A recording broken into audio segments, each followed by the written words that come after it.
Hey everybody, it's Drew, and on this week's episode of Stuff Churches Should Know, we're going to be diving in a little more in detail about things in the Church app. But before we get started, thanks to all of you who have already started reaching out, taking advantage of our $500 off no setup fee on the SecureGive Church app. It is Christmas time, and we want to equip you and make sure you're ready to optimize this holiday season. So if you haven't had a chance to take advantage of this, or you've got questions or want to have a conversation with us, please reach out and I will help you in any way that I can. So today we're going to be talking about the video player plugin within the SecureGive Church app.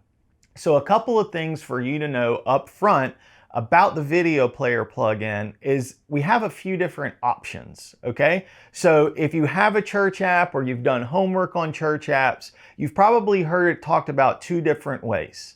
The first way is actually leveraging a third party like YouTube or Vimeo to then push the playlist or the channel feed directly into the app. We have built a YouTube and a Vimeo plugin for the SecureGive Church app, and you can do that very thing. It is as simple as taking your church's URL from YouTube or Vimeo and plugging it right into the app. It will populate everything in real time. The other way to look at this is native. All right, so that's kind of a way of just to say that it actually is content that lives within the app. So what would that look like? That would look like you going and accessing an MP4 for maybe a sermon or a message that you've preached, and you're taking that MP4 and you're directly plugging it in the church app. This means that that item is actually dwelling inside of the church app. The biggest difference there is to get content on YouTube, you upload to YouTube. To get content native to the app, you upload directly to the church app. So here's the kicker. Some companies out there do the YouTube way, and some companies out there do the native way. We, as far as we know, are the only ones that are doing both. So you have way more option with SecureGive Church apps when it comes to the media and video player than anything else that's out there. So what I want to do for you really quick is I'm at a kind of a 30,000 foot view. I'm just going to show you what these two options look like. And then if you have more questions or need clarification on any of the bells and whistles of this, reach out. We'll set up a time to talk and we'll figure it all out. So in the first app that I'm going to show you, let me start my screen recording here. There we go. The first app that I'm going to show you is going to show what it looks like natively. All right, so we've got an app here. This is an icon kind of focused app and everything's stacked. When I click on media, you'll see that I've got all of my videos right here as I pull them up.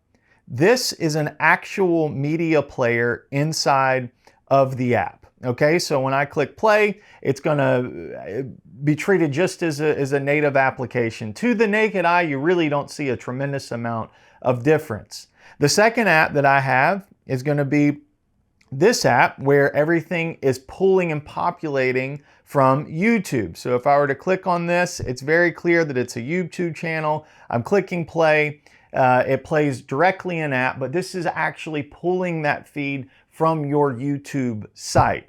The biggest difference out of the two is YouTube will allow you the benefit of getting the views, right? So that's something for you to consider when you're deciding what's a better fit for you.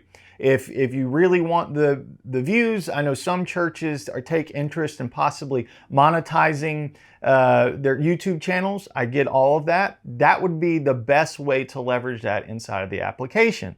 If you're more interested in just having a library of video content inside of the app, thinking more of like beyond what you would put on your YouTube channel, maybe archiving all of your messages, then this workflow would probably be a better fit.